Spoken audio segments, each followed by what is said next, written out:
हम्म। साथियों नमस्कार। मैं विवेश आपका अपने परिवार RWA में हार्दिक दिल से स्वागत करता हूं। आशा करता हूं साथियों आप लोग बहुत अच्छे होंगे और निरंतर तरीके से अपनी तैयारी कर रहे होंगे ताकि जब भी आपका एग्जाम हो आपकी एक सीट सुनिश्चित हो जाए। सभी साथी जल्दी से मेरे साथ लैब जुड़ जाएंगे ताकि आज के सेशन का बेहतरीन शुभारंभ हम आपके साथ कर सकें। और एक बार सभी लोग मुझे बता दीजिए सबको मेरी आवाज ठीक आ रही है, हाँ या ना। फटाफट से कमेंट करिएगा। उमा शरण तिवारी जी का सबसे पहला कमेंट आया है। बताइए प्यारे दोस्त कितने साथी लाइव हैं। सभी लोग एक बार नमस्कार, हाय, गुड मॉर्निंग कुछ भी लिख दीजिए। अजय कुमार जी नमस्कार। एक बार देखना चाहता हूं कितने साथी हमारे साथ लाइव यहाँ पर जुड़े हुए हैं। ठीक है जी। अच्छा, आप लोग जानते हो हम लोगों ने क्या किया था, अपने जो डेमो चल रहे थे वहां पर हम लोगों ने फसलों के वर्गीकरण की बात की थी। तो जहां पर हमने फसलों के वर्गीकरण की बात की थी प्यारे दोस्त, वहीं पर एक छोटा सा कॉन्सेप्ट आता है कि फसलों को प्रभावित करने वाले कारक। तो हम यहां से शुरुआत करेंगे, उसके बाद में फसल पद्धति और फसल प्रणाली यानी कि cropping system and cropping pattern की बात करेंगे। तो आराम से मेरे साथ समझते रहिए।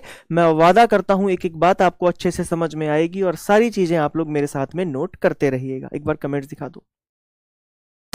चलिए, हाँ जी, एक बार सभी की कमेंट्स में ले लेता हूं जितने भी साथी लाइव हैं। हिमांशु, मोहम्मद नदीम, मांझी, योगेश कुमार, क्या बात है। काफी सारे बच्चे हमारे साथ लाइव जुड़ गए हैं और यही उम्मीद है इसी तरीके से आप हमारे साथ रोज लाइव रहेंगे। ठीक है, चलिए ज्यादा समय ना लगाते हुए बात करेंगे हम अपने आज के टॉपिक की। तो आज का टॉपिक जो हम स्टार्ट करेंगे, समझिएगा बहुत ही बेहतरीन तरीके से, फसलों को प्रभावित करने वाले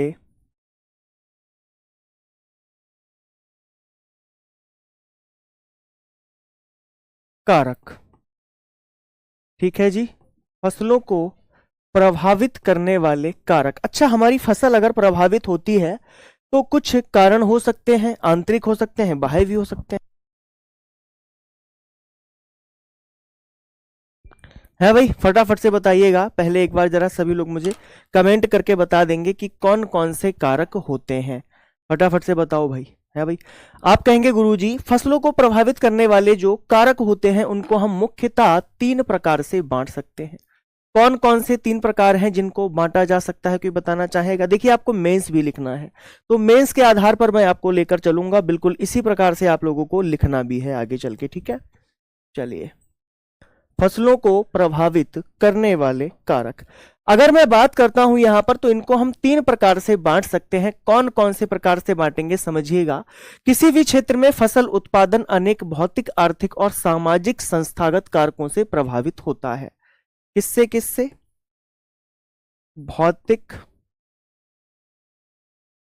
आर्थिक, उसके बाद में अगर मैं बात करता हूं तो आप कहेंगे गुरुजी सामाजिक।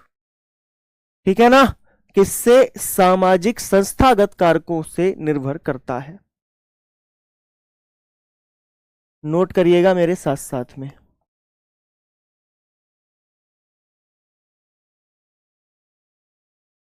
सामाजिक संस्थागत से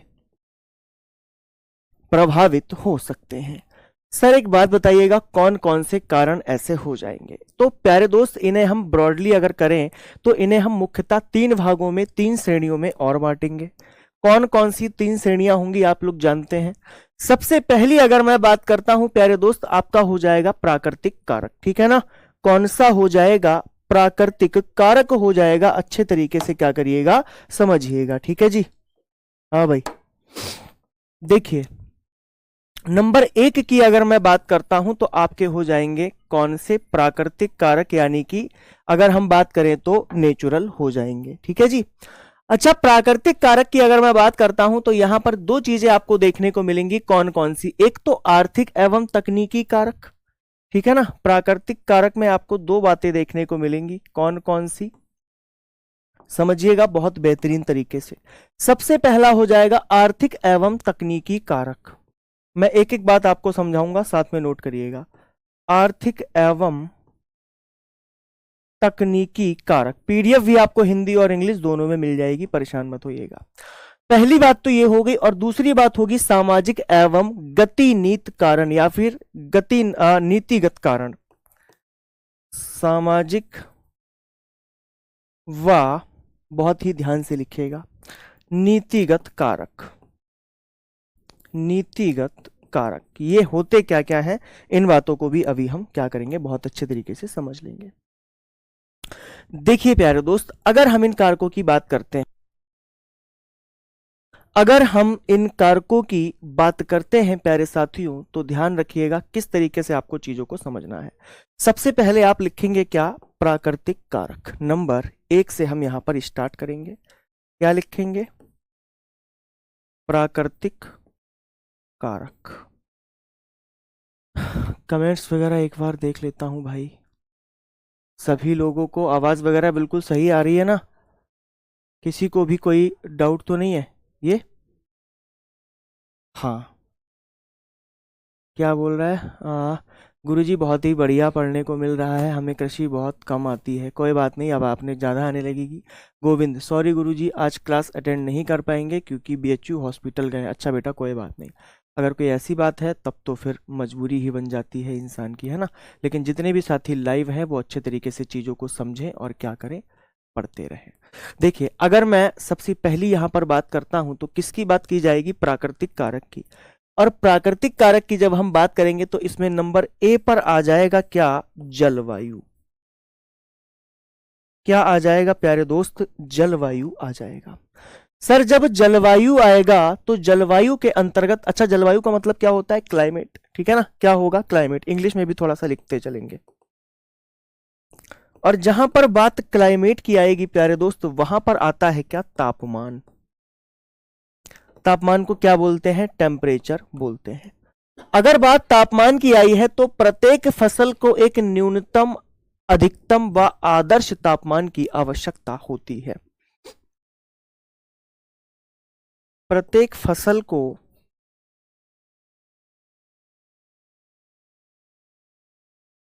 न्यूनतम व, देखिए किसी भी फसल का आप उत्पादन करेंगे तो उसे न्यूनतम तापमान चाहिए होगा या अधिकतम तापमान चाहिए होगा या आदर्श तापमान की आवश्यकता होती है।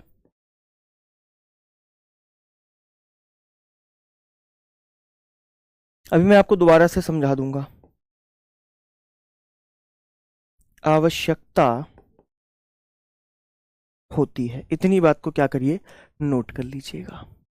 जैसे कि अगर मैं बात करूं तो गेहूं के लिए कितनी चाहिए होती है भाई, समझिएगा बहुत बेहतरीन तरीके से। उदाहरण भी हमें यहां पर देने हैं। जैसे हम उदाहरण की अगर बात करते हैं तो आप धान को ले लीजिए और किसको ले लीजिएगा, गेहूं को ले लीजिएगा, ठीक है ना। धान को ले लीजिए और किसे ले सकते हैं, गेहूं को। देखो धान का अगर मैं बात करूं, धान में ज्यादा चाहिए होगा क्योंकि मानसून के समय आपको पता है प्रकाश बहुत तेजी से पड़ता है। तो आप कहेंगे सर 20 से 30 डिग्री हो जाएगा, है भाई, 35 तक भी जा सकते थे लेकिन ठीक है। और अगर मैं गेहूं की बात करता हूं तो 10 से 25 डिग्री सेंटीग्रेड या फिर 20 डिग्री सेंटीग्रेड भी कर सकते हैं। क्या बात सभी को समझ में आई है? अच्छा, ये तो हो गई पहली बात, ठीक है ना। हम बात किसकी कर रहे हैं, प्राकृतिक कारक में हम नंबर ए की बात कर रहे हैं, जलवायु की, ठीक है ना। किसकी, प्राकृतिक कारक की बात कर रहे हैं, जिसमें आर्थिक एवं तकनीकी कारक, सामाजिक और गतिनीति कारक भी आपको देखने को मिलेंगे, ठीक है सर। अगली बात समझिएगा प्यारे दोस्त, अगली बात जो होगी वो कौन सी हो जाएगी, नंबर वी की अगर हम बात करें तो हो जाएगा वर्षा, यानी कि रेनफॉल। किसकी बात होगी फिर, रेनफॉल की बात होगी।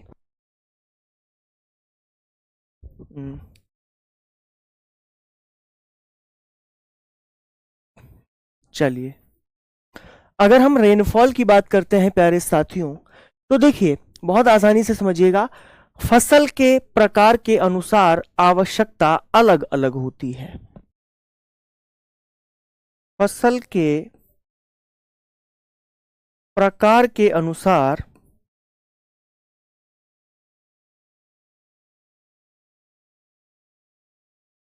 वर्षा की मात्रा की आवश्यकता या फिर वर्षा मात्रा की आवश्यकता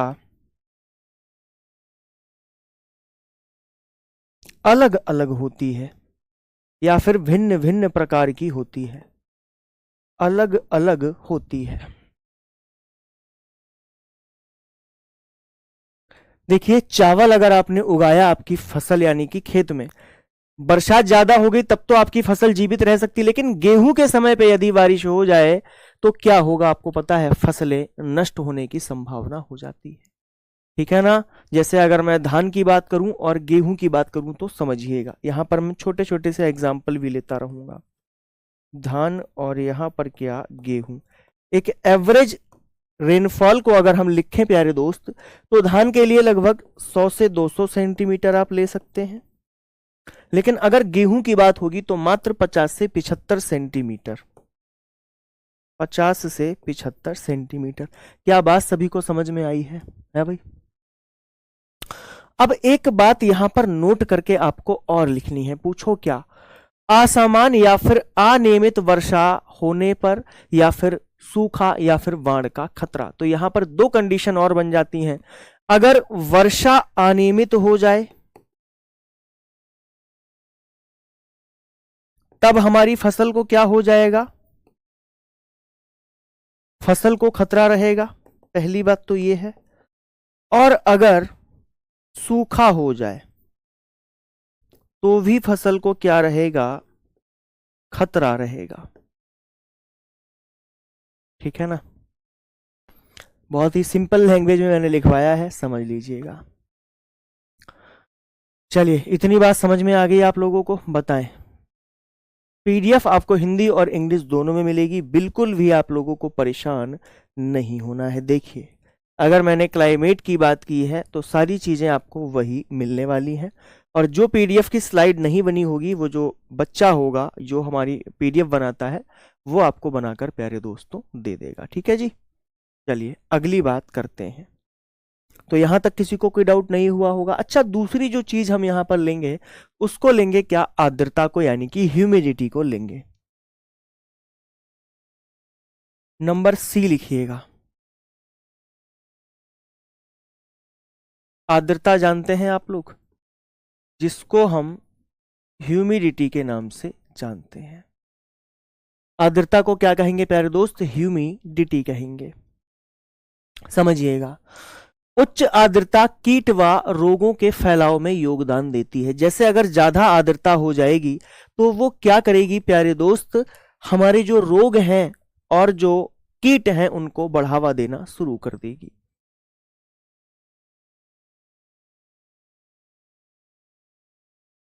फसलों में, या फिर सिर्फ ये लिखिएगा, अधिक आर्द्रता होने पर फसलों में, अधिक आर्द्रता होने पर फसलों में क्या हो जाएगा? आप कहेंगे सर रोग व कीटों का बढ़ावा हो सकता है। अधिक आर्द्रता होने पर फसलों में रोग व, एक एक बात को आप लोग आराम से नोट करिएगा, ठीक है ना? कीटों का अधिक संख्या में होना संभावित होता है। संभावित होता है, इसीलिए खेत में बहुत ज्यादा नमी या फिर आर्द्रता नहीं होनी चाहिए। ठीक है भैया? ओम प्रकाश मौर्य जी, बात समझ में आ गई आपको? अगर हम बात करें तो एक एग्जाम्पल यहां पर आप डिनोट कर सकते हैं, उदाहरण के लिए धान का ब्लास्ट। ठीक है ना? धान का जो ब्लास्ट रोग होता है वो किससे देखने को मिलेगा? आप कहेंगे सर अधिक आर्द्रता या फिर नमी से देखने को मिलेगा। और नमी अगर कम होगी तब भी फसल का उत्पादन होना बहुत ही मुश्किल हो जाता है। फिलहाल के लिए आप यहीं पर ये लाइन लिखेंगे। अगली बात लिखिएगा हवा, यानी कि आपकी विंड, हवा। देखिए, पूरा मेंस इसी तरीके से आपको लिखना है, ठीक है ना? इसीलिए मैं बता रहा हूं, बहुत ध्यान से सोच समझकर हर बात को नोट करना है। साथियों, जहां पर बात आ जाए हवा की, आप जानते हैं अगर विंड की बात आती है तो तेज हवा परागण में मदद करती है, यह बात आपको पता होगी। देखिएगा, हवा क्या करती है? परागण यानी कि पॉलिनेशन में मदद करती है।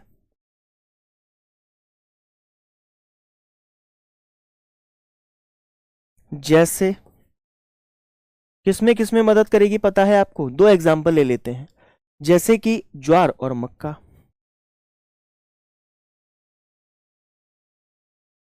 परंतु क्या?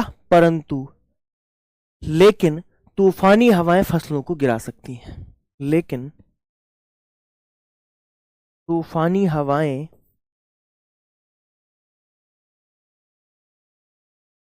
फसलों को क्या कर सकती हैं प्यारे दोस्त? गिरा सकती हैं। नोट कर लीजिएगा। ये हमारे कौन से कारण हो गए, है ना? बिल्कुल। अगली बात समझिएगा, मिट्टी। अगला क्या लिखेंगे प्यारे दोस्त? लिखिएगा मृदा या फिर मिट्टी।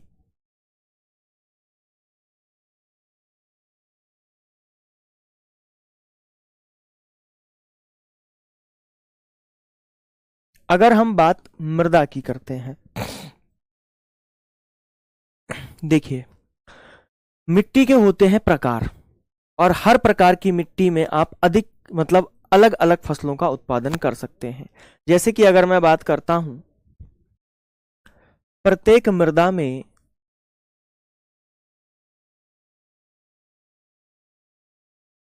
अलग अलग फसलों का उत्पादन लिया जा सकता है।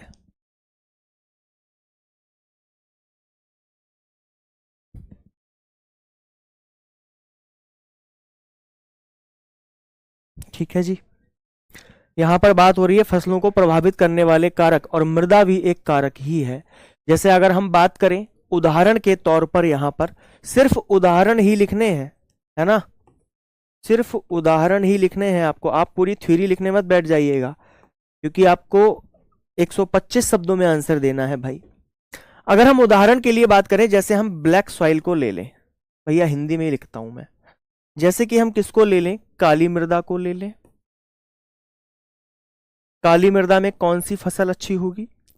फिर आप हमें बताइएगा जलोढ़ मृदा में कौन सी फसल अच्छी होगी, ठीक है ना?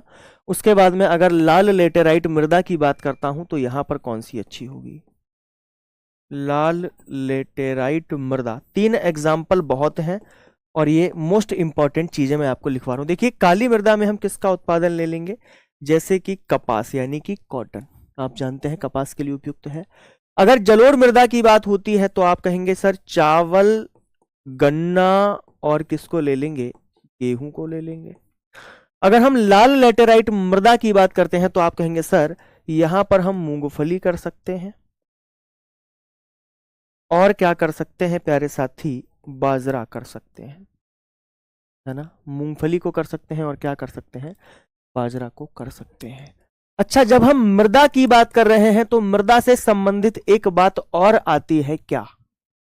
है ना? मिट्टी की उर्वरता और मिट्टी का पीएच, ठीक है ना? सॉइल की ही बात कर रहे हैं तो सॉइल से संबंधित दो बातें और होती हैं, मृदा का पीएच और मृदा की उर्वरता। यहीं पर दोनों बातों को डिनोट कर लेते हैं बहुत अच्छे तरीके से, क्योंकि मेंस की जो फाउंटिंग आपको करनी है वो इसी प्रकार से करनी है। ठीक है जी, मेंस की जो फाउंटिंग आप करेंगे वो कुछ इसी प्रकार से करेंगे भैया, नोट करिएगा। एक मिनट रुकिएगा प्यारे दोस्त, मैं क्लास को फोन में चला लूं, क्योंकि यहाँ से ना काफी दूर एलईडी लगी हुई है, तो आप लोगों के कमेंट्स देखने में मुझे प्रॉब्लम हो रही है। हम्म, हाँ यार, फोन में कमेंट्स दिखेंगे नहीं ना। चलो कोई बात नहीं, इट्स ओके। हाँ, अच्छा, सभी लोगों ने सही आंसर दिया है। अनूप जी ने आंसर दिया है कपास, बहुत बढ़िया। ओम प्रकाश जी, कोई बात नहीं, बहुत बढ़िया, शानदार। अब यहां पर मैंने क्या किया, मृदा में दो चीजों को मैंने देखा कि मृदा में क्या होने चाहिए। मिट्टी की एक तो उर्वरता अच्छी होनी चाहिए, और दूसरा क्या होना चाहिए? पीएच अच्छा होना चाहिए। अगर हम मृदा के पीएच की बात करते हैं प्यारे साथी, आप कहेंगे सर 6 से 8 पीएच अच्छा होता है।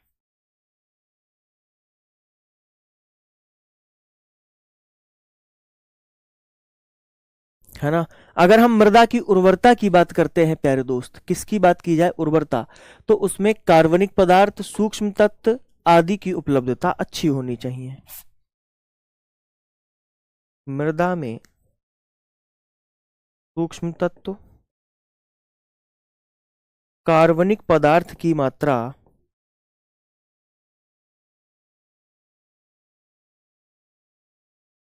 संतुलित हो, तब आपकी फसल का उत्पादन अच्छा होगा। और अगर संतुलित नहीं हुआ तो आपकी फसल का जो उत्पादन है वो क्या हो जाएगा, डिस्टर्ब हो जाएगा। नोट कर लीजिएगा, फिर बढ़ेंगे आगे की ओर। एक बात यहां पर आपको क्या करना है, अब नोट करके लिख लेनी है। क्या करोगे, यहीं पर नोट करके लिख लेना। मृदा का अत्यधिक अम्लीय या क्षारीय होना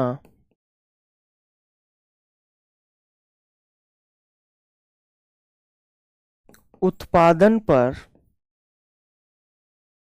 प्रभाव डालता है।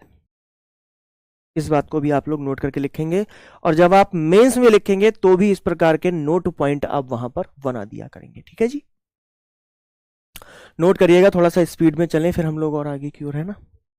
हो गया नोट तो सभी लोग हाँ लिख दीजिएगा। समझ में आया हो और नोट हो गया हो तो आप HA फटाफट से हाँ लिखेंगे, फिर हम बढ़ेंगे और आगे की ओर। जल्दी से बोलिए। देखिए अनूप जी बिल्कुल सही पढ़ा है, कहीं कहीं पर आपको 6 से 7 भी लिखा मिलेगा, लेकिन हमने यहाँ पर फसलों को, बहुत प्रकार की फसलों को लिया है ना। कपास की अलग हो जाएगी, मूंगफली बाजरा की अलग हो जाएगी, ठीक है ना। या आप यहाँ पर एक लाइन बढ़ा सकते हैं, ठीक है ना, या आपको कहीं कहीं पर 6 से 7 भी लिखा मिल जाएगा। हालांकि एग्जाम में 6 से 7 आप लोग माइन आपका जो होता है उसमें सही करते हैं, लेकिन आप लोग फिलहाल इसको यहीं पर नोट करिएगा, ठीक है। 6 से 8 ही यहां पर नोट करिएगा, क्योंकि हम एक एवरेज ले रहे हैं। हमारी एग्रोनॉमिक की जितनी भी क्लास, हमारी जितने भी क्रॉप्स हैं, सबके लिए हम 6 से 7 नहीं जा सकते, पर 6 से 8 जा सकते हैं। क्योंकि 7 जो नंबर है ना, समझो यही तो मेंस की कहानी है। 7 जो नंबर है ना वो 6 से 8 के बीच में आ रहा है, इसीलिए मैंने 6 से 8 लिखवाया है। अगर ये स्टेट एग्जाम की कोई क्लास होती तो मैं 6 से 7 ही लिखवाता, ठीक है ना। लेकिन ये PCS है एक तरीके का, आप जानते हैं GIC है, तो यहां पर आप इसी को लिखिएगा। चलिए अगली बात करते हैं, ई हो गया। F समझिएगा क्या हो जाएगा। F जो होगा वो होगा टोपोग्राफी। टोपोग्राफी क्या होता है पता है आपको, स्थलाकृति। स्थलाकृति का मतलब क्या है पता है, आप कहेंगे सर टोपोग्राफी।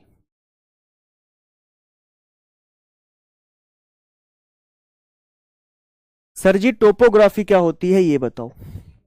चलिए हम आपको बताते हैं टोपोग्राफी क्या होती है। हाँ भाई, थोड़ा सा पानी पीते हैं फिर बढ़ेंगे आगे की ओर।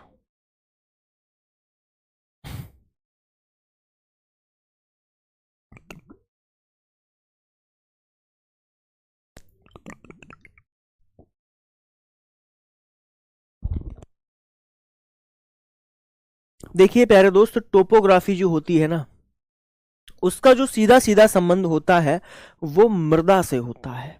नहीं समझे मेरी बात को, किससे होता है प्यारे दोस्त, मृदा से होता है। मृदा की जो स्थिति होती है, चाहे वो समतल हो चाहे वो ढलान। देखो स्थलाकृति का मतलब क्या है, फिगर से समझने की कोशिश करेंगे। कोई भी जगह आप देखोगे, कई जगहें आपको समतल देखने को मिलती हैं, कई जगहें आपको ढलान वाली देखने को मिलती हैं, कई जगहें आपको ऊंची नीची देखने को मिलती हैं। That is called as a topography. इसको हम क्या कहेंगे, टोपोग्राफी कह देते हैं।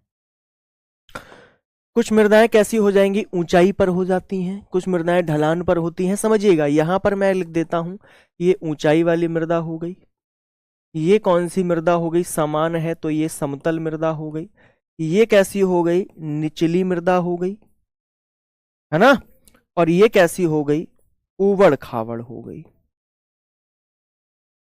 क्या बात को समझ पाए। इन सभी जो हमारी मृदाओं का ये रूप है, इन्हें क्या कहा जाएगा, स्थलाकृति कहा जाएगा, ठीक है। तो समझिएगा अब जहां पर समतल लिखा हुआ है प्यारे दोस्तों, यहां पर मशीन से खेती और सिंचाई आसान होगी। मैं यहीं पर लिख दूं क्या? मशीन से खेती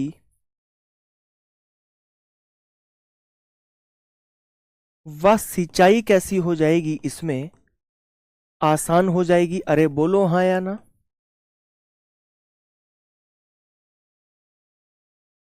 ये तो होगी पहली बात। अच्छा, जो ऊंचाई वाली है उनमें क्या होगा? यहां पर तापमान, पाला और नमी सर्वाधिक असर डालती है। लिखिएगा, तापमान, पाला, नमी अधिक असर डालती है। नोट कर लीजिएगा प्यारे दोस्त। अगर हम निचली की बात करते हैं, आप कहेंगे सर निचली में क्या हो सकता है, जल्दी से बताओ। है भाई, देखिए निचली भूमि जो होती है वहां पर भी कटाव का खतरा होता है। कटाव खतरा तो बहुत ज्यादा यहां पर आपको देखने को नहीं मिलेगा। आप कहेंगे सर सिंचाई हम उपयुक्त रूप से कर सकते हैं। यहां पर नमी भी बरकरार रहेगी क्योंकि निचली भूमि है, तो सूर्य के प्रकाश यानी कि बहुत ज्यादा यहाँ का जो मॉइस्चर है वो खराब नहीं होगा। अगर हम बात करते हैं इन उबड़ खाबड़ जगहों की, ठीक है ना, उबड़ खाबड़ जगहों में क्या होगा? हाँ भाई, देखिए कुछ स्थानों पर अच्छी व कुछ स्थान पर फसल उत्पादन का अत्याधिक प्रभाव, अत्याधिक प्रभाव। अब बताओ बात समझ में आई है क्या? क्या इसको और लिखवाने की आवश्यकता है? मेरी समझ से तो आप लोगों को इसी प्रकार से लिखना चाहिए और इसी प्रकार से आंसर राइटिंग भी करनी चाहिए। अगर सभी को समझ में आया हो तो हाँ लिख दीजिएगा, ठीक है जी।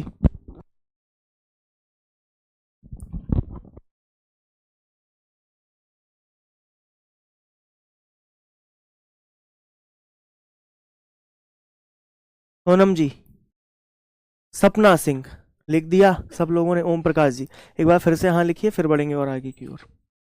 तो स्थलाकृति से क्या क्या प्रभाव पड़ेगा मैंने बताया आप लोगों को, समझ पाए आप लोग? बिल्कुल परेशान मत हो, एक एक चीज आपको बहुत अच्छे से समझ में आएगी, ये मेरी गारंटी है। बढ़े और आगे की ओर। अब लिखिएगा आर्थिक एवं तकनीकी कारक। किस पर आ गए हैं अब हम? आर्थिक एवं तकनीकी कारक, ठीक है ना। प्राकृतिक कारकों में हम आर्थिक और तकनीकी कारकों पर अब आ रहे हैं।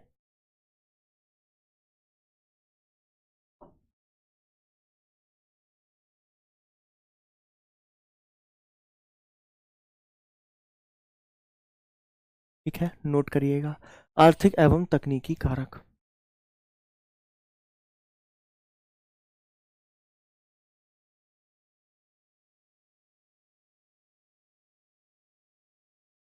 किसी को भी कोई दिक्कत नहीं होनी चाहिए, एक एक बात समझ में आनी चाहिए, ठीक है जी। नहीं समझ में आएगी आप मुझे वहीं रोक देंगे और रोकने के बाद में पहले चीजों को क्लियर करेंगे, उसके बाद ही हम आगे बढ़ेंगे, है ना। चलो देखो फटाफट से, यहां पर जो कारक है उसमें नंबर एक मैं लूंगा सिंचाई। कौन से कारक को आप लेंगे? सिंचाई को ले लेंगे। सिंचाई एवं जल प्रबंध, यहां पर दोनों बातों को लिखिएगा, सिंचाई एवं जल प्रबंध। इरिगेशन एंड वाटर मैनेजमेंट, क्या बोलेंगे इसे हम? इरिगेशन एंड वाटर मैनेजमेंट बोलेंगे, ठीक है। इकोनॉमिक एंड टेक्निकल फैक्टर्स की यहां पर बात होगी। हाँ, टाइम तो बेटा नहीं बदल सकता है यहाँ पर, है ना, टाइम नहीं बदल पाएगा अभी। तो देखिए जब सिंचाई की बात होती है तो सिंचाई हम किससे किससे करते हैं आप लोग जानते हैं, है भाई। सिंचाई किससे किससे करते हैं आप लोग इस बात को जानते हैं, फटाफट से लिखो। बहुत ही शॉर्ट तरीके से कम शब्दों में अच्छी आपको चीजें देनी है। तो आप कहेंगे सर नहर से करेंगे, ट्यूबवेल से करेंगे, है भाई, ट्यूबवेल से भी सिंचाई कर लेते हो। आप कहेंगे सर हम कुएं से भी सिंचाई कर लेते हैं। आप कहेंगे सर हम ड्रिप इरिगेशन भी करते हैं और कूड़ सिंचाई भी करते हैं। अरे बोलो हाँ या ना। स्प्रिंकलर इरिगेशन भी करते हैं। ये सारे के सारे आप लोग इसमें आ जाएंगे। अगर चीजें यहां से डिस्टर्ब होंगी, मान के चलिए ये कोई खेत है ना, और इस खेत में क्या करना है, आपको सिंचाई करनी है। तो आप इस खेत में जो सिंचाई करेंगे, या तो आप नहरों से करेंगे, या तो ट्यूबवेल से करेंगे, या तो कुएं से करेंगे, या तो आप इसमें ड्रिप इरिगेशन करेंगे, या तो आप इसमें क्या करेंगे, कूड़ सिंचाई करेंगे। नहीं समझे मेरी बात को। अब इनमें से अगर कोई भी चीज डिस्टर्ब होती है तो आपको सिंचाई करना मुश्किल हो जाएगा। अब एक बात समझिएगा यहां पर, जैसे अगर मैं बात करता हूं, ठीक है ना, छोटी सी बात है समझने वाली। राजस्थान में इंदिरा गांधी नहर चंबल परियोजना का बड़ा प्रभाव है। ये एक अच्छा एग्जाम्पल है जिसको नोट करिएगा।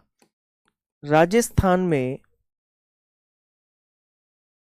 या हम उत्तर प्रदेश की लिख लें, चलो राजस्थान की लिख लेते हैं, कोई बात नहीं है, हमें दूसरे स्टेट की लिखेंगे तो और ज्यादा अच्छा हमारे लिए होगा।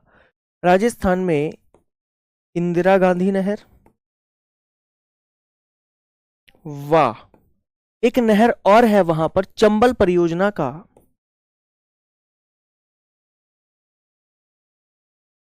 चंबल परियोजना का बड़ा प्रभाव है।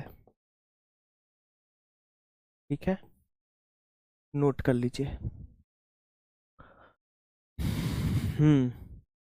अगली बात करें मेरे प्यारे भाई बहनों, जल्दी से बताओ।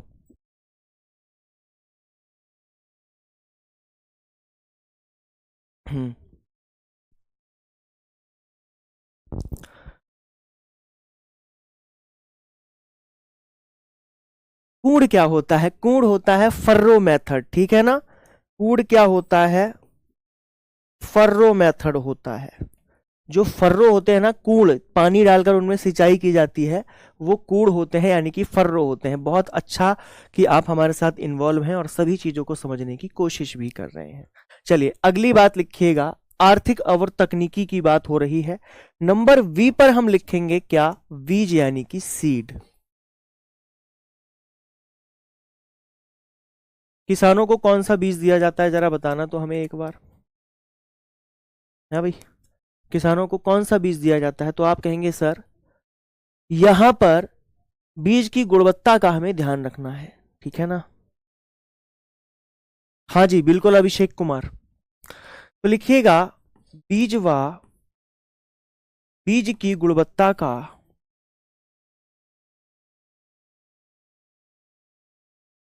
ध्यान रखें।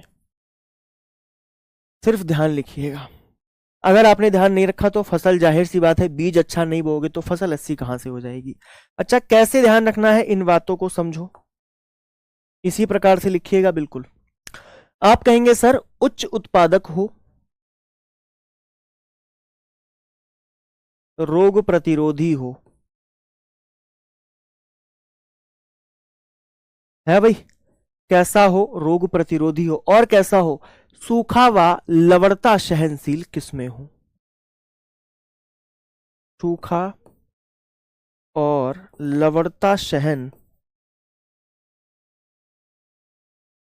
हो, यानी कि वो सूखा भी सहन कर ले और साथ में क्या कर ले, लवणता को भी सहन कर ले।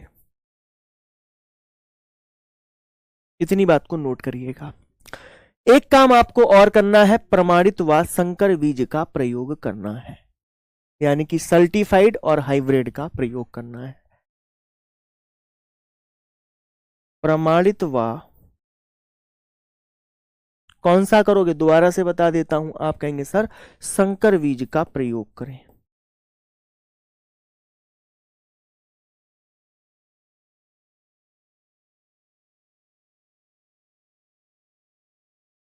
नोट कर लीजिएगा। अगली बात होगी उर्वरक एवं पोषण प्रबंधन। कौन सी होगी? उर्वरक एवं पोषण प्रबंधन, नंबर सी लिखिएगा।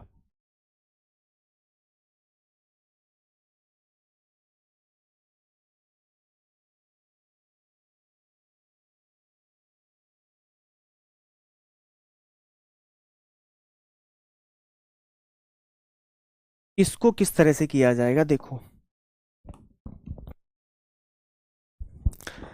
देखिए प्यारे दोस्तों, हमें करना क्या होगा, यहां पर रासायनिक, जैविक और हरी खाद का संतुलित उपयोग करना होगा।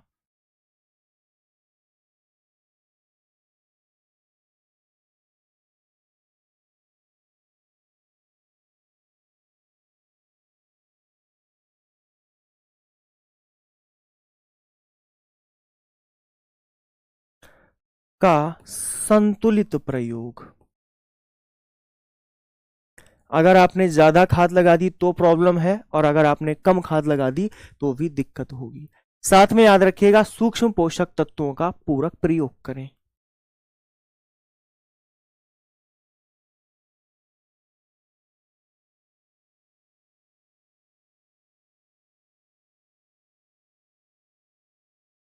पूरक प्रयोग करें। अगर आपको बेहतर तरीके से अगर लिखना है चीजों को, तो इसी प्रकार से आपको चीजें बिल्कुल लिखनी होंगी। फर्टिलाइजर एंड न्यूट्रेंट या फिर न्यूट्रिशन मैनेजमेंट की मैंने यहां पर बात कर ली है, ठीक है। चलिए अगली बात समझिएगा, एक और है। आप कहेंगे सर कृषि यंत्रीकरण, यहीं पर लिख लो, छोटी सी चीज है। क्या लिखेंगे, कृषि यंत्रीकरण।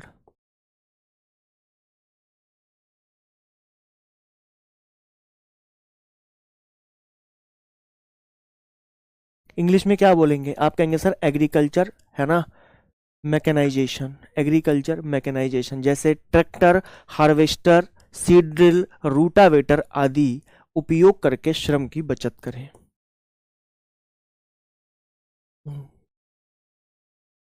ट्रैक्टर,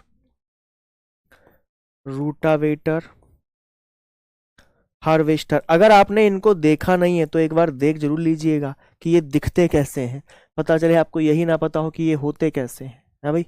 अगला लिखिएगा सीड ड्रिल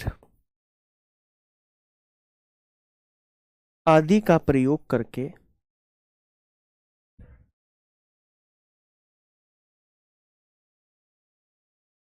समय की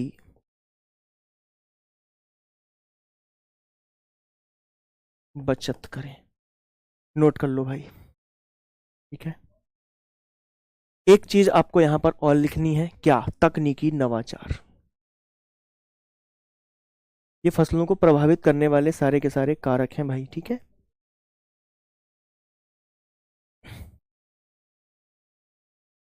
ई लिखिएगा, कृषि नवाचार। सर जी ये क्या होता है, मैं बताता हूं आपको क्या होता है। देखिए अगर हम तकनीकी और कृषि नवाचार की बात करते हैं, या तकनीकी नवाचार, कैसे करोगे तकनीकी नवाचार, समझिएगा।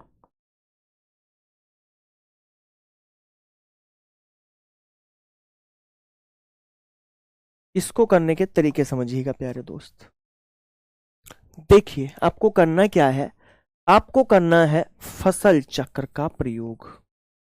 क्या करेंगे आप, फसल चक्र का प्रयोग करेंगे। फसल चक्र का मतलब जानते हैं, एक क्रॉप के बाद में उसी प्रकार की क्रॉप को ना उगाकर दूसरे प्रकार की क्रॉप को उगाना। आप करेंगे सर शून्य जुताई, और आप करेंगे स्मार्ट तकनीकी। आप कहेंगे सर हम स्मार्ट सिंचाई करेंगे, यानी कि पुश इरिगेशन समझते हो आप, बटन दबाया और बंद किया। जैसे कि उदाहरण के तौर पर आप क्या कर सकते हैं, पुश इरिगेशन कर सकते हैं। और क्या कर सकते हैं, आप कहेंगे सर हम फसल विविधीकरण करेंगे। क्या करेंगे, फसल विविधीकरण करेंगे। फसल विविधीकरण जानते हो, विविध प्रकार की फसलों को उगाना। आप क्या करेंगे, मौसम पूर्वानुमान आधारित कृषि प्रबंधन। मौसम पूर्वानुमान आधारित कृषि प्रबंधन। नोट कर लीजिएगा। क्या एक एक बात आपको समझ में आई है। आप चाहें तो यहां पर प्रिसीजन फार्मिंग को भी अपना सकते हैं, आप चाहें तो शून्य जुताई भी कर सकते हैं। क्या कर सकते हैं, शून्य जुताई यानी कि जीरो टिलेज भी कर सकते हैं। ठीक है, इतनी सारी चीजें हैं जिनसे आप क्या करेंगे, कृषि नवाचार करेंगे। ठीक है जी।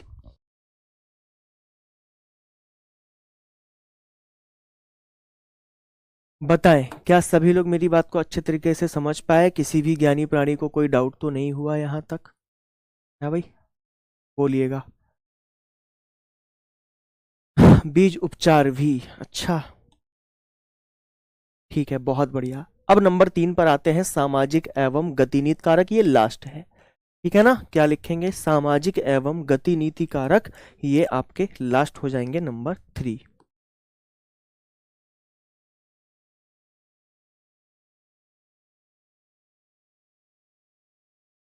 सामाजिक एवं आपके कौन से नीतिगत कारक, आशुतोष मिश्रा। आशुतोष मिश्रा जी, जहां पर ये कॉन्सेप्ट आएगा वहां पर मैं आपको बताऊंगा। देखिए, टिलिश का मतलब क्या होता है, जुताई, जहां पर जुताई बहुत कम करनी पड़े। ठीक है जी, कॉन्सेप्ट के हिसाब से चलेंगे। अभी हम लोग किसकी बात कर रहे हैं यहां पर, फसलों को प्रभावित करने वाले कारक की। तो सामाजिक एवं नीतिगत कारक,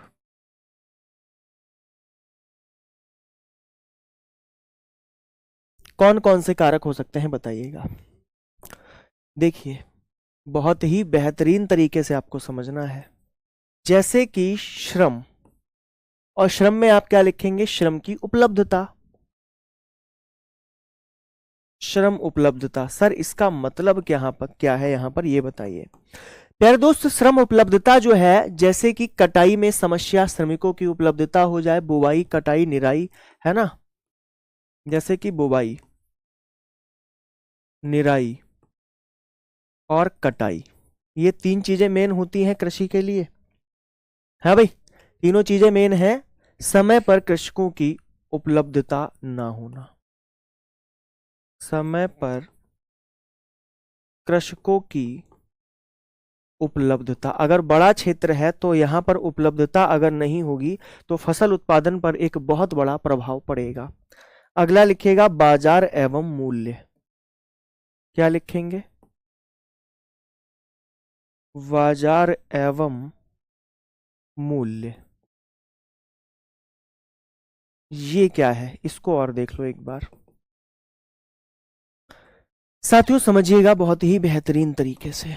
देखिए, जैसे कि मंडी, भंडारण और परिवहन की सुविधा होनी चाहिए।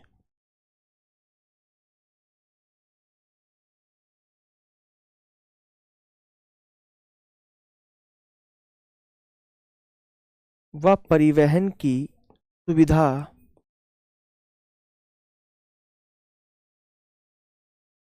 होनी चाहिए। और मूल्य का मतलब क्या है, न्यूनतम समर्थन मूल्य एवं कृषि उप विपणन नीति के हिसाब से चलना चाहिए। कृषि, कृषि का समर्थन मूल्य जानते हैं आप, जिसे क्या बोला जाता है, न्यूनतम समर्थन मूल्य एवं एक काम और, कृषि उपज विपणन नीति।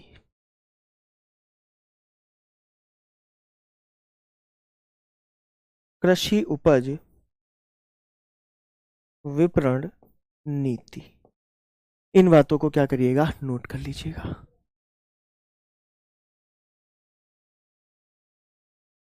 अनुज प्रताप हेडिंग से साथ उसका इंग्लिश भी हाँ लिख देंगे, ठीक है भैया, ओके, वेल डन, सही बोला है आपने, लिख देंगे। वैसे पीडीएफ आपको हिंदी इंग्लिश दोनों में मिल जाएगी।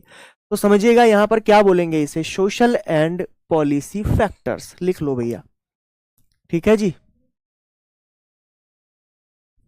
सोशल एंड, देखिए आप जो कहेंगे मैं वो कर दूंगा, लेकिन एक बात याद रखिएगा प्यारे दोस्त, पूछो क्या, आप अगर हिंदी में पेपर देंगे तो हिंदी में लिखिएगा, इंग्लिश में देंगे तो इंग्लिश में लिखिएगा, कलाकारी मत करिएगा भाई। ऐसा मत करना कि हेडिंग इंग्लिश में और लिख दो हिंदी में। याद रखिएगा, आपको एक ही लैंग्वेज में चलना है, वही आपके लिए सर्वोत्तम होगा। ठीक है, मुझे कोई दिक्कत नहीं, मैं तो पूरा इंग्लिश में भी लिख सकता हूं।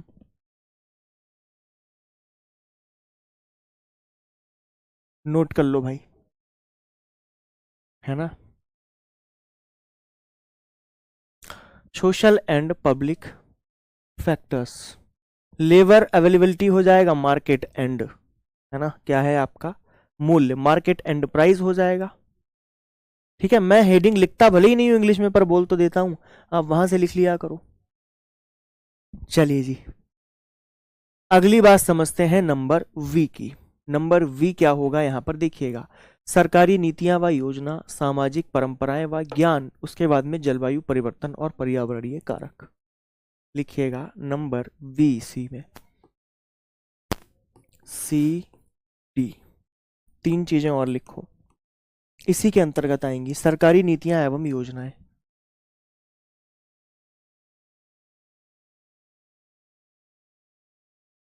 क्या लिखेंगे, सरकारी नीतियां। देखिए एक एक शब्द को आपको इसी हिसाब से मेरे साथ में नोट करते जाना है। व योजनाएं, अब यहां पर लिखने की आवश्यकता नहीं है, सिर्फ समझिएगा। प्रधानमंत्री किसान सम्मान निधि हो गई, है ना, पीएम किसान सिंचाई योजना हो गई, फसल बीमा योजना हो गई, इस प्रकार की योजनाएं हैं जो किसानों को फायदा देती हैं। अगर ये योजनाएं नहीं होंगी तो फायदा नहीं मिल पाएगा, इनका भी एक बड़ा प्रभाव पड़ता है। अगली लिखिएगा सामाजिक परंपराएं व ज्ञान। सामाजिक परंपराएं व ज्ञान, इसका मतलब क्या है प्यारे दोस्त, स्थानीय अनुभव, जहां पर जो फसल उगाई जाती है उन लोगों को उसका अनुभव होता है। पारंपरिक खेती एवं किसानों की पद्धति का जोखिम उठाने का स्तर बढ़ा रहता है। एक और लिख लो, जलवायु परिवर्तन एवं पर्यावरणीय प्रभाव।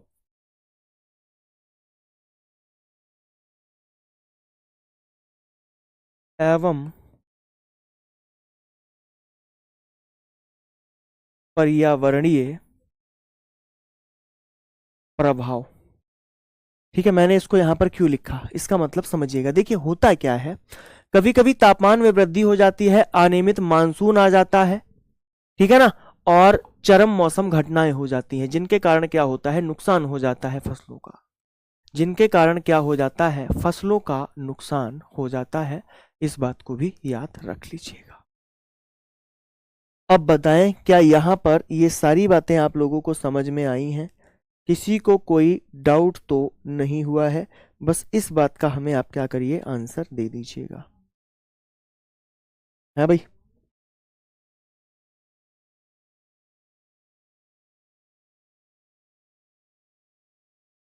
बोलिए।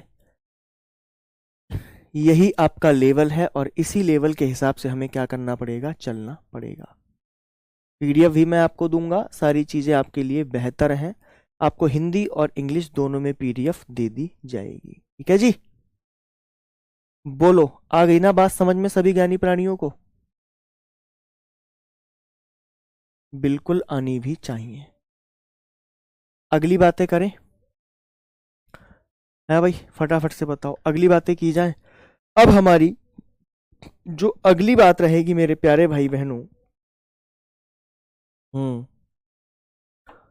अच्छा नोट हो गया, सबको समझ में आ गया ना? चलिए अब हमारा जो आज का टॉपिक है हम लोग उसकी बात करते हैं। ठीक है, कोशिश करेंगे कि आज ही हम क्या करें, इस टॉपिक को समाप्त कर दें, ताकि हमारी जो चीजें हैं वो बेहतर और बनी रहें। आप जानते हैं हमारा जो पार्ट आज है एग्रोनॉमी का, वो थर्ड पार्ट रहने वाला है। थर्ड पार्ट की हम बात करते हैं तो कुछ महत्वपूर्ण शब्दावली हैं जिनको हमें क्या करना है, अच्छे प्रकार से देखना है। तो लिखिएगा फसल पद्धति एवं फसल प्रणाली। अच्छा, फसल पद्धति एवं प्रणाली से पहले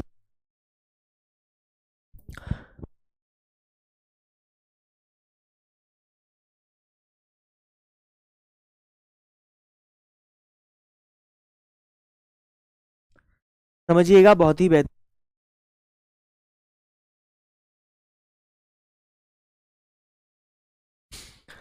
देखिए, अगर हम बात करें यहां पर फसल पद्धति और फसल प्रणाली की, तो फसल पद्धति और प्रणाली इन दोनों में अंतर क्या होता है, पहले तो हम लोग इसी बात को अच्छे तरीके से समझेंगे।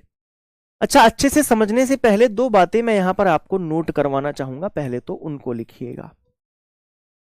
आप एक बात बताइएगा, हम कृषि वर्ष कब से कब तक मनाते हैं, पहले तो मुझे ये बात बनाओ।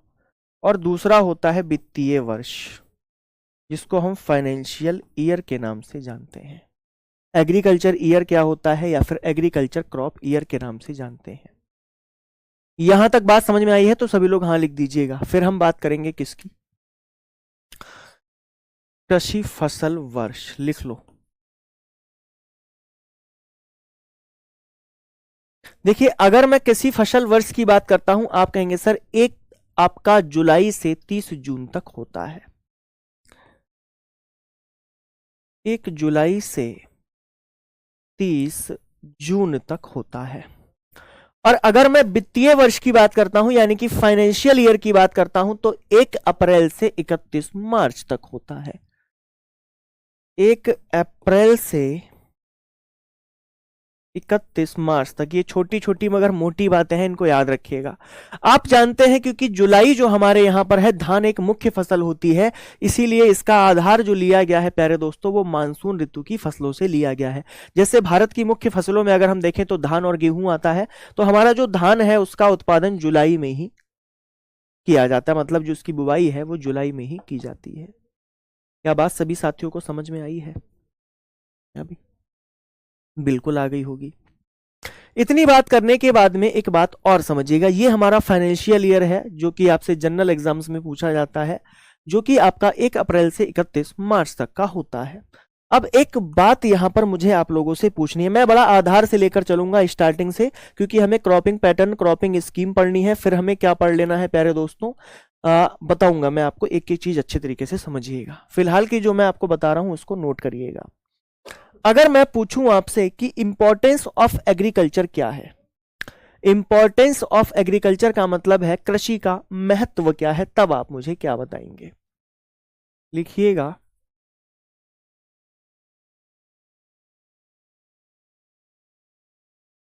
इंपॉर्टेंस ऑफ एग्रीकल्चर, कि एग्रीकल्चर से महत्व क्या क्या है, पहले तो आप हमें यही बता दीजिए। तो आप कहेंगे सर बहुत सारे हैं, कौन कौन से।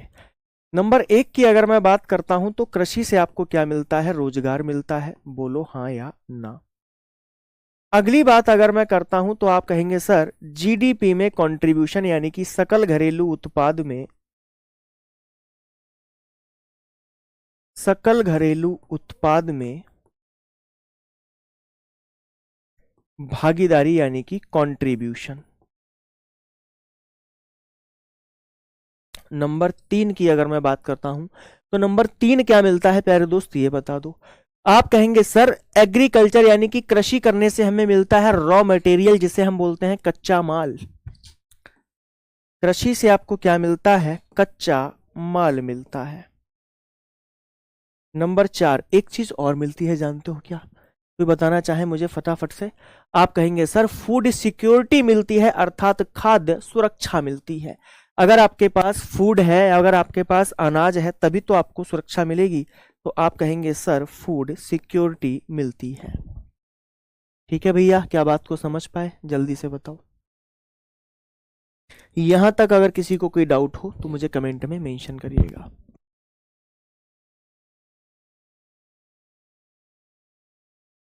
बोलो भैया। यहां तक मुझे लगता है किसी भी ज्ञानी प्राणी को कोई भी डाउट नहीं हुआ होगा, अगर है तो बता दीजिए एक बार, फिर हम एक बार दोबारा से रिपीट कर देंगे। ठीक है जी, क्या बात है। हाँ जी। हम्म, चलिए अगली बात करते हैं प्यारे दोस्त, जो और भी ज्यादा महत्वपूर्ण है। ठीक है सर, इस बात को तो हम लोगों ने बहुत अच्छे तरीके से क्या किया, समझ लिया। अगली बातों पे मैं आपको लेकर चलता हूं। देखिए अगर हम एग्रीकल्चर की बात करते हैं यानी कि खेती की बात करें, किसकी बात करें, अगर हम एग्रीकल्चर की बात करते हैं तो 2 प्रकार की एग्रीकल्चर हमें मुख्यतः देखने को मिलती है, वो कौन कौन सी है इस बात को समझिएगा।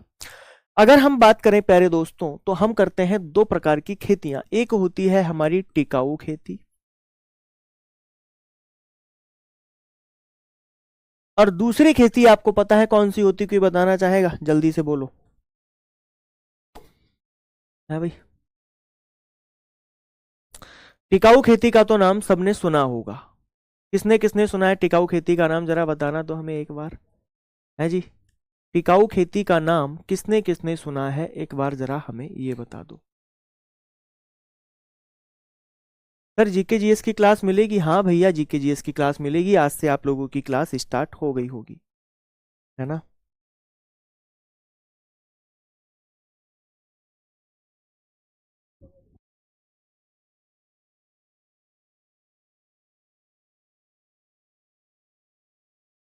हाँ भाई, इतनी बात समझ में आई है क्या?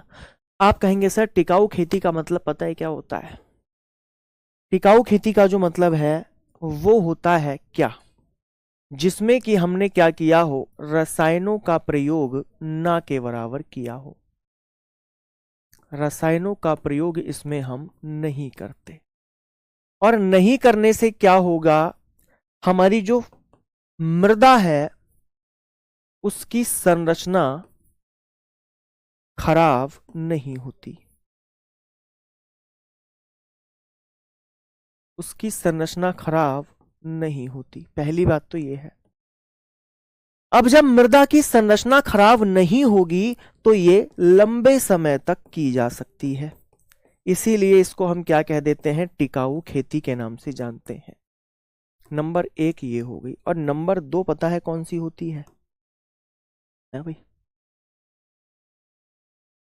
लिखिएगा, जीवन निर्वाह खेती। कौन सी? जीवन निर्वाह खेती। ये दो खेतियां आपको मुख्य प्रकार से देखने को मिल जाती हैं। अगर हम जीवन निर्वाह खेती की बात करते हैं तो एक परिवार के सदस्य हैं वो इतना ही उत्पादन ले पाते हैं जो उनका जीवन यापन करे, वो उसको बाजार में बेच नहीं पाते, यानी कि मार्केट में नहीं बेच पाते। ऐसी खेती को हम क्या कहेंगे, ठीक है ना, जो जीवन निर्वाह करने के लिए अनाज पैदा होता है। लिख लीजिएगा, जो जीवन निर्वाह करने हेतु अनाज उत्पादन होता है,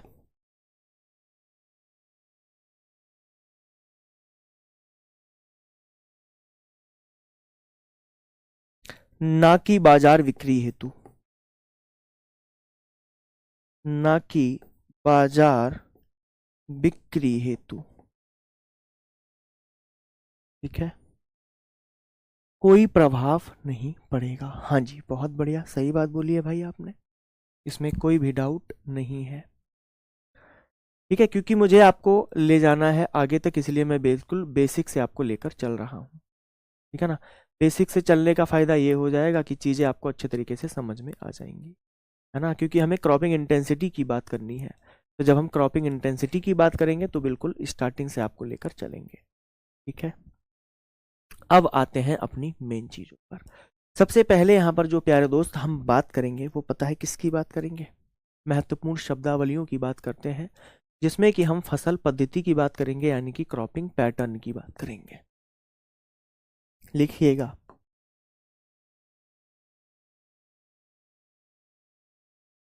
फसल पद्धति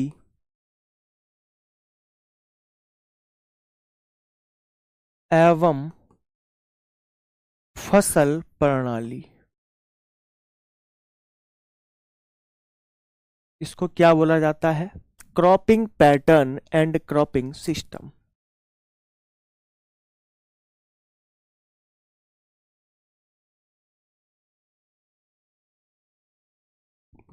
एंड क्रॉपिंग सिस्टम।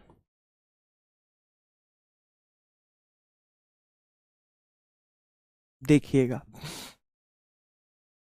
अगर हम बात करते हैं यहां पर तो ये है क्या, बहुत इंपॉर्टेंट चीज है ये। एग्रोनॉमी का बेस यहीं से स्टार्ट होता है। बिल्कुल प्यारे दोस्त, मान के चलो, समझिएगा, पैटर्न की अगर हम बात करते हैं, जैसे मैं कोई शर्ट पहन लूं, है ना, और उसमें 4 खाने बने हुए हों, तो वो क्या हो जाता है, एक तरीके का पैटर्न ही तो होता है। बोलो हाँ या ना। तो हमने जो खेती की है, जो हम खेती करेंगे अपने फील्ड पे, उन खेतियों में अलग अलग तरीके की जो खेती की जाएगी, उनका जो अनुपात होता है वो क्रॉपिंग पैटर्न कहलाता है।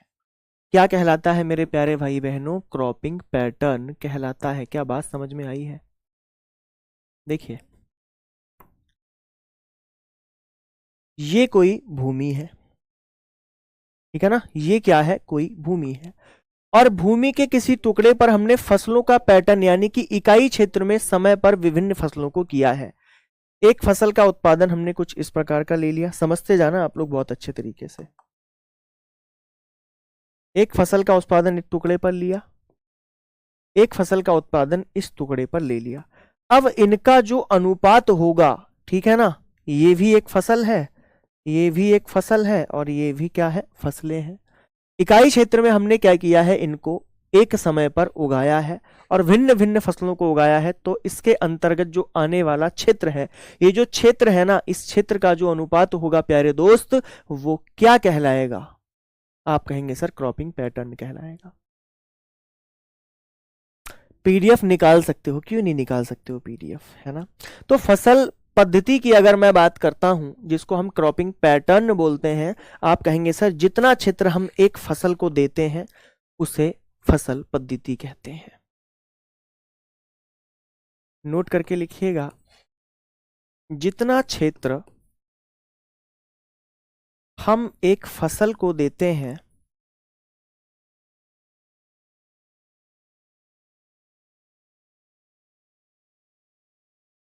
उसका अनुपात क्या कहलाता है? फसल पद्धति कहलाता है।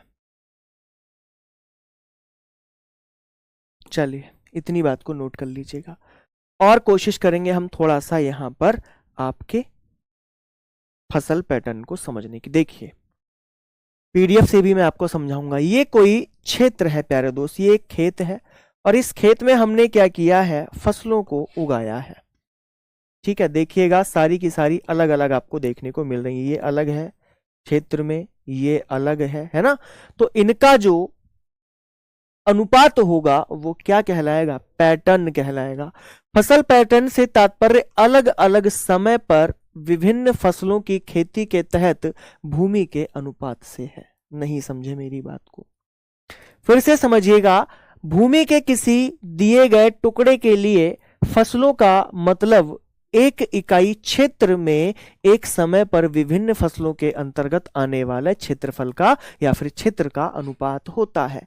ठीक है भैया, मेरी वाली परिभाषा से आप समझेंगे तो और अच्छे से आपको समझ में आ जाएगा।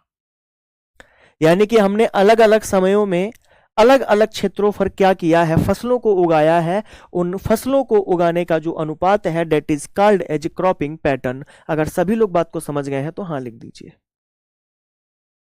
कितने लोगों को समझ में आ गया कि क्रॉपिंग पैटर्न क्या होता है ना? बोलिएगा।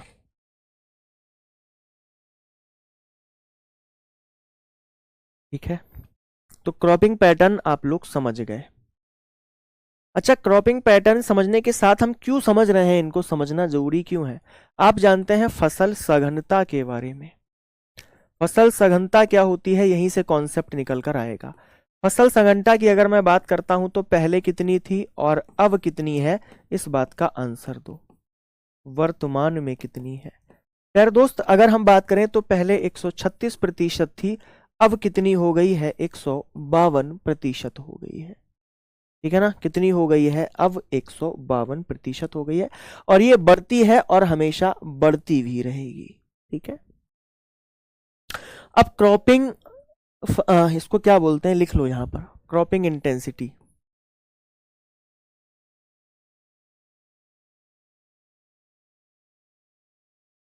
इसको समझने के लिए क्रॉपिंग पैटर्न और क्रॉपिंग सिस्टम को समझना बहुत जरूरी है। ठीक है, चलिए, तो आप लोगों ने इस बात को अच्छे तरीके से समझ लिया है कि ये हमारा क्या है प्यारे दोस्तों? क्रॉपिंग पैटर्न है। अब हम बात करते हैं फसल प्रणाली की, जिसको हम क्रॉपिंग सिस्टम बोलते हैं। लिखिएगा नंबर 2।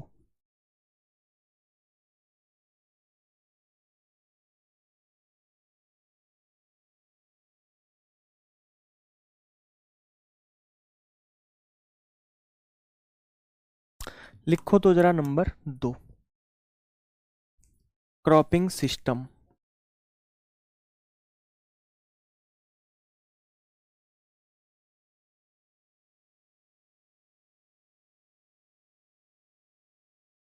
समझना भैया, क्रॉपिंग सिस्टम को जिसे फसल प्रणाली कहते हैं, हिंदी में भी लिख लो, क्या कहा जाएगा?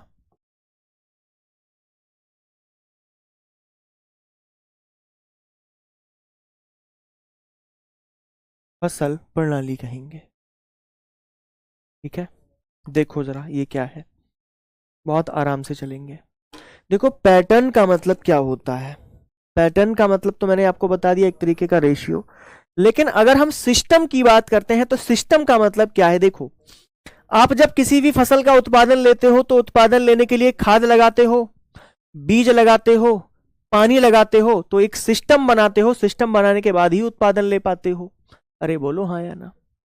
आप लोग क्लास ले रहे हैं लाइव, मैं यहां पर हूं, ये बोर्ड, ये माइक, मैं सामने भी लैपटॉप रखा हुआ है, यानी कि एक स्ट्रीमिंग वाले भाई बैठे हुए हैं, देखते हैं कि कोई क्लास डिस्टर्ब तो नहीं हो रही है, कहीं आवाज वगैरह नहीं आ रही हो, कोई दिक्कत ना हो। तो ये क्या है? एक सिस्टम ही तो है। अगर ये सिस्टम बना है तभी तो आप क्लास ले पा रहे हो। भाई प्रोडक्शन कहां से निकला? क्योंकि हमने क्या किया, सिस्टम बनाया। अच्छा, सिस्टम के अंतर्गत आपका मोबाइल भी शामिल है, आपका पेन, आपकी कॉपी जिस पर आप लिख रहे हो, क्या वो शामिल नहीं है? तो आप कहेंगे हाँ सर शामिल है। तो फसल प्रणाली का अर्थ है विशिष्ट फसल पैटर्न के सभी उपलब्ध कृषि संसाधन। यानी कि जो क्रॉपिंग पैटर्न था हमारा, हमने जो पैटर्न अपनाया, उस पैटर्न के साथ, उस पैटर्न के साथ प्यारे दोस्त पर्यावरण का जो संबंध है वो क्या कहलाएगा? फसल प्रणाली कहलाएगा। नहीं समझे मेरी बात को? हम्म? किसे किसे बात समझ में आई है जरा बताओ तो मुझे एक बार। है भाई, किसे किसे बात समझ में आ गई है जल्दी से कमेंट बॉक्स में मेंशन करो, फिर हम बढ़ जाएंगे और आगे की ओर। है भाई, देखिएगा क्रॉपिंग पैटर्न सिस्टम में क्या होता है, फसल की जो हमारी पद्धति है, जो हमारा क्रॉपिंग पैटर्न था, यानी कि जो हमारी फसल पद्धति थी, उस पद्धति के साथ हमने क्या किया, संसाधनों को जोड़ दिया। उस पद्धति के साथ हमने क्या किया, संसाधनों को जोड़ दिया। कौन कौन से संसाधन को जोड़ा पता है? जैसे कि आप कहेंगे सर तापमान हो गया, मृदा हो गई, हवा हो गई, और क्या हो गया, पानी हो गया। क्या बात सभी लोगों को समझ में आई है? फिर से मैं बताता हूं, देखिए समझिएगा क्रॉपिंग सिस्टम क्या होता है। जो क्रॉपिंग पैटर्न था, यानी कि जो क्रॉपिंग पैटर्न हमने अपनाया था, उसी पैटर्न में क्या करना है, संसाधनों को जोड़ना है। जैसे कि तापमान, मृदा, हवा और पानी, ये पर्यावरण के साथ संयोजन करेंगे, इसी को क्या कहते हैं, फसल प्रणाली कहते हैं। अब बताओ बात समझ में आ गई? डॉक्टर प्रशांत द्विवेदी, डॉक्टर साहब आपको बात समझ में नहीं आई क्या? अब भी है भाई, बताएं जल्दी से। गोविंद कुमार सर क्लास का टाइम चेंज हो सकता है। रीता पांडे, हाँ सर समझ में आ गई। मांझी अनुज, योगेश कुमार, बहुत बढ़िया। दोबारा से बता देंगे? हाँ बिल्कुल बताएंगे दोबारा से, पहले इस बात को आप नोट करिएगा। अगली बात एक और समझिएगा, हमें क्या करना है, यहां पर फसल को उगाना है। समझते जाओ, परिभाषा ही परिभाषाएं हैं इसकी। हमें क्या करना है, फसल उगाना है, और फसल उगाने के लिए हमें किसकी आवश्यकता है, संसाधनों की आवश्यकता है। और संसाधन कौन से? जो मैंने आपको अभी बताए, तापमान, मृदा, हवा, पानी। ठीक है ना? क्या बिना मिट्टी और बिना हवा बिना पानी के तुम उगा सकते हो? नहीं उगा सकते हो। तो यहीं से हमारा कॉन्सेप्ट निकल कर आता है। अब एक बात समझो, और एक लास्ट परिभाषा, और देखो सबको यहीं से समझ में आ जाएगा। हमारी जो फसल पद्धति थी ना, हमारी क्या थी, जो फसल पद्धति थी, इस फसल पद्धति के हमने साथ क्या किया है, संसाधनों को ऐड कर लिया। किसको ऐड किया मेरे प्यारे भाई बहनों? समझिएगा बहुत अच्छे तरीके से। हमने क्या किया है, कंपोनेंट्स, यानी कि संसाधनों को ऐड किया है। हिंदी में ही लिख लो यार, वरना कहोगे सर आधी हिंदी आधी इंग्लिश। संसाधनों को ऐड किया, जैसे कि कौन कौन से हो गए, फिर से लिख लो एक बार। हवा, पानी, मृदा और क्या, तापमान। अब एक बात समझिएगा बहुत ही अच्छे तरीके से मेरे प्यारे भाई बहनों, फसल पद्धति के साथ संसाधन जैसे हवा, पानी, हमने इन सब को ऐड किया और ऐड करने के साथ क्या हुआ, ये सारे के सारे क्या कर रहे हैं, यहां पर पर्यावरण संयोजन बना रहे हैं। क्या बना रहे हैं, पर्यावरण के बीच अंतर संयोजन बना रहे हैं या फिर अंतर संबंध बना रहे हैं। इसी को हम क्या कहते हैं प्यारे दोस्त, आपका क्रॉपिंग सिस्टम कहते हैं। पर्यावरण के साथ संयोजन, पर्यावरण के साथ संयोजन क्या कहलाएगा मेरे प्यारे दोस्त, फसल प्रणाली कहलाएगा। बिना सॉइल के खेती हो सकती, हाँ बिल्कुल हो सकती है, बिना सॉइल के क्यों नहीं होगी। हाइड्रोपोनिक्स होती है, एरोपोनिक्स होती है, लेकिन एक बात याद रखिएगा, या तो हमें हवा की जरूरत होगी, या तो पानी की, या तो मृदा की, या तो तापमान की, इन सब के बिना नहीं होगी। अनुज प्रताप, क्या बात समझ में आ गई है भाई? अब बताओ, अब हम आपको लेकर चलते हैं परिभाषा पे इसकी, ठीक है ना। देखिए क्या है परिभाषा, इंग्लिश में भी और हिंदी में भी समझिएगा। Cropping system means the relationship of specific cropping pattern with all the available agriculture resources like land, water and environment etcetera and there combination form a system. अब बताओ इसका मतलब क्या हुआ।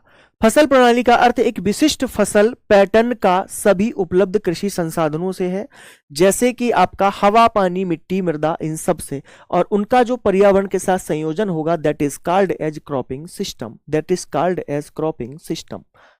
अब बताइएगा, बात आप लोग समझ पाए हैं? हिंदी और इंग्लिश दोनों में आपकी पीडीएफ तैयार है, ठीक है। देखो एक तरीका और है आपको याद करवाने का, जानते हो क्या? वो तरीका है ये, देखो क्रॉपिंग सिस्टम की अगर बात होगी तो फसल पद्धति के साथ हमने जो कंपोनेंट्स का प्रयोग किया है और उन कंपोनेंट और फसल पद्धति का जो फसलों एवं पर्यावरण के बीच में अंतर संबंध बना है, उसी को हमने क्या कहा है, क्रॉपिंग सिस्टम कहा है, ठीक है। उसी को हमने क्या कहा है, क्रॉपिंग सिस्टम कहा है। तो क्या सभी लोग क्रॉपिंग सिस्टम को समझ पाए हैं? बोलो। अब बताओ, क्या अब भी किसी को कोई डाउट है? मेरी समझ से अब किसी को कोई डाउट नहीं होगा, है ना। अब कल हमारा जो टॉपिक रहेगा वो क्रॉपिंग स्कीम रहेगा, और क्रॉपिंग स्कीम के साथ में क्या रहेगा, है भाई? बिल्कुल, कोई बताना चाहेगा? बहुत बढ़िया नदीम रजा। चलिए अगली बात करते हैं। अब बात हम करेंगे क्रॉपिंग स्कीम की, इसकी बात करेंगे क्रॉपिंग स्कीम की। ये दो बातें तो आप लोगों ने समझ ली बहुत अच्छे तरीके से। अब आगे का जो मेथड बनता है वो क्या बनता है, क्रॉपिंग स्कीम यानी कि शस्य क्रम योजना।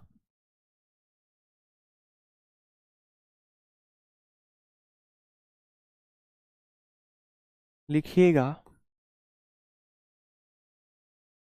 शस्य क्रम योजना, इसको किस नाम से जानते हैं, है ना, क्रॉपिंग स्कीम के नाम से जानते हैं। यहां तक आप लोग साथ में नोट भी कर चुके होंगे। बेटा जीएस की क्लास आज मिल जाएगी, क्यों परेशान हो, है ना, रिकॉर्डेड फॉर्म में मिलेगी। टाइमिंग क्या, तुम किसी भी टाइम में देख लेना। क्रॉपिंग स्कीम जो पढ़ा रहा हूं उस पर ध्यान नहीं है, जीएस जीएस कर रहे हो, है ना। इतनी बार मैंने बता दिया जब से क्लास स्टार्ट हुई है, ऐसा मत करो, अपनी पढ़ाई पर ध्यान दे दो, बहुत इंपॉर्टेंट चीजें हैं। देखिए समझिएगा, क्रॉपिंग स्कीम होती क्या है ना। किसे किसे पता है क्रॉपिंग स्कीम के बारे में, जरा कोई बताए, है भाई, बोलो। इसे हम शस्य क्रम योजना के नाम से जानते हैं।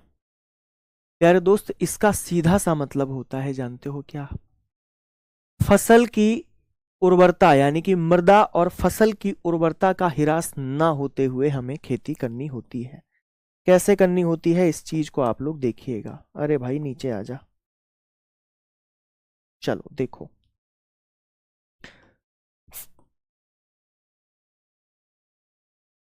सिर्फ 2 लाइनों से आप इस पूरी परिभाषा को समझ जाएंगे।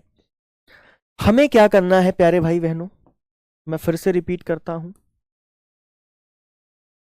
हमें सिर्फ करना है एक काम। क्या? समझिएगा। मृदा उर्वरता का ह्रास किए बिना हमें क्या करनी है? खेती करनी है। मृदा उर्वरता का ह्रास ना हो, और मृदा उर्वरता का ह्रास ना हो, चलो मैं इसको 4 पार्ट्स में डिवाइड कर लेता हूं। ठीक है, हमने क्या किया? गन्ना किया, गन्ना की पेड़ी ले ली है भाई। गन्ना किया, गन्ना की पेड़ी ले ली। हमने क्या कर लिया? रिले क्रॉपिंग को अपना लिया। बोलो, हमने क्या किया? इंटर क्रॉपिंग कर ली, यानी कि अंतरा सस्यन कर लिया। मैं यहां पर इंटर क्रॉपिंग लिख दूं, इंटर क्रॉपिंग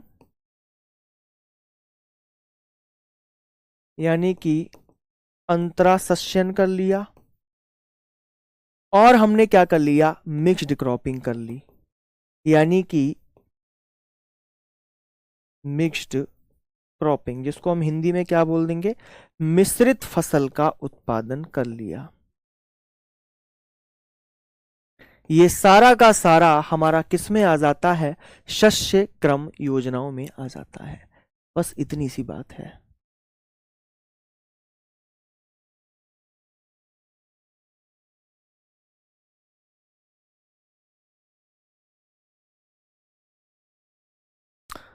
चलिए, बहुत बढ़िया, शानदार। क्या बात को सभी लोग समझ पाए हैं? जल्दी से बताएं। है जी, इसी को हम क्या कह देते हैं? आप कहेंगे सर यही हमारा कहलाता है क्रॉपिंग स्कीम। चलिए, इसकी परिभाषा को एक बार देखते हैं और समझने की कोशिश करते हैं। क्रॉपिंग स्कीम आखिर क्या है? The plan according to which crop are grown and different plot of land with the objective of obtaining maximum profit from the cash crop without, है ना, impairing the fertility of the soil is known as crop rotation planning. देखिए होता क्या है, बहुत बढ़िया। Doctor प्रशांत द्विवेदी जी ने हमें बहुत बढ़िया आंसर दे दिया है। अंशिका सोनकर, बेटा समझो, यह योजना के अनुसार मिट्टी की उर्वरता का नुकसान किए बिना हम क्या करते हैं? नकदी फसलों से अधिकतम लाभ प्राप्त करने का उद्देश्य अलग अलग भूखंडों पर अलग अलग फसलों को उगा लेना क्या कहलाता है? शस्य क्रम योजना कहलाता है। बहुत आसान सी चीज थी ये तो। मैंने आपको वही बात सिर्फ एग्जाम्पल से इन 4 खानों के माध्यम से समझा दी है। मुझे आशा है कि आप लोगों ने बहुत अच्छे तरीके से इस बात को समझा होगा, है ना। चलिए, अब एक बात करते हैं ग्रॉस क्रॉप्ड एरिया की, कि ग्रॉस क्रॉप्ड एरिया क्या होता है? किसी को पता है ग्रॉस क्रॉप्ड एरिया के बारे में? है ना, बताना चाहे मुझे। एक होता है ग्रॉस क्रॉप्ड एरिया, एक होता है नेट सोन एरिया। कौन सा? नेट सोन एरिया, बोलिए। और उसके बाद में हम बात करेंगे क्रॉपिंग इंटेंसिटी की। ठीक है जी, किसकी बात करेंगे? क्रॉपिंग इंटेंसिटी की। तो आज के लिए इतना ही रखें, या क्रॉपिंग इंटेंसिटी पढ़ना है आज ही आप लोगों को? है आज के लिए फिर हम लोग इतना ही रखते हैं। कल क्लास को थोड़ा और लंबा तक लेके चलेंगे, और कैसे निकालते हैं क्रॉपिंग इंटेंसिटी ये भी मैं आपको कल ही समझा दूंगा। कोई बात नहीं प्रशांत भाई, थोड़ा बहुत कंफ्यूजन तो होगा ही, है ना, लेकिन ये पीडीएफ मैं आपको हिंदी और इंग्लिश दोनों में दे दूंगा ना, तो कोई भी आपको प्रॉब्लम रहेगी नहीं ऐसी। ठीक है जी, तो आज के लिए फिर हम लोग इतना ही रखें, है भाई? बोलो फटाफट से।